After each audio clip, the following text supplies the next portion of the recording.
Introduction: you flinched when they said that. You shut down during the conversation. You got angry and didn't know why. You started crying and couldn't explain it.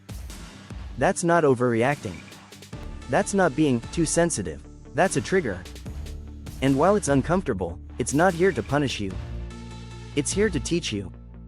Your triggers are not the problem. They're pointing to the real problem. Something that still needs attention. Something that still needs healing.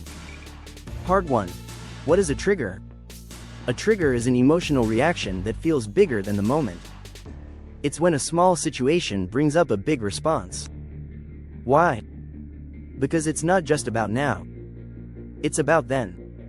Your body remembers past pain. Your heart remembers past rejection. Your mind remembers past moments when you weren't safe, seen, or supported.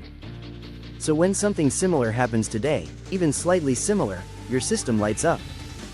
It's trying to protect you. But often, it overreacts. Not because you're broken, but because you're still carrying unhealed pain. Part 2. How triggers get formed. You weren't born triggered. You were born open, soft, free. But life taught you to protect yourself. You learned that vulnerability could hurt. That asking for love might lead to rejection. That expressing anger might not be safe. That crying might make you too much, so you buried it. You held it in. You adapted to survive. But what you bury doesn't disappear. It waits. And eventually, it triggers. Not to ruin your life, but to remind you, there's something here that still needs your love. Part 3. Responding instead of reacting. Most people live in reaction. They feel a trigger and lash out. Or shut down. Or numb it. Or blame someone else. But healing begins when you pause and ask, what is this trying to show me? Instead of reacting blindly, you respond consciously. You say, oh, this isn't just about what they said. This feels like how I felt as a kid. This reminds me of a wound I haven't healed. And just like that, your trigger becomes your teacher. You shift from shame to awareness. From pain to compassion. From chaos to clarity. Part 4.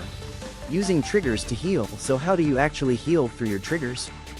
Notice the reaction. What happens in your body? Name the pattern. Have you felt this before? Feel the root. Where did this start in your life?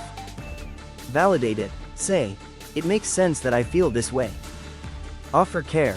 Speak to yourself like you would to a child in pain. Repeat. Gently. Patiently. Over time, you'll notice something powerful. The same things that used to destroy your peace, now open your heart. You'll stop fearing your emotions, and start trusting them. Because now, you're listening. You're loving. You're healing. If this helped you see your reactions with compassion, subscribe and share it with someone on their healing journey.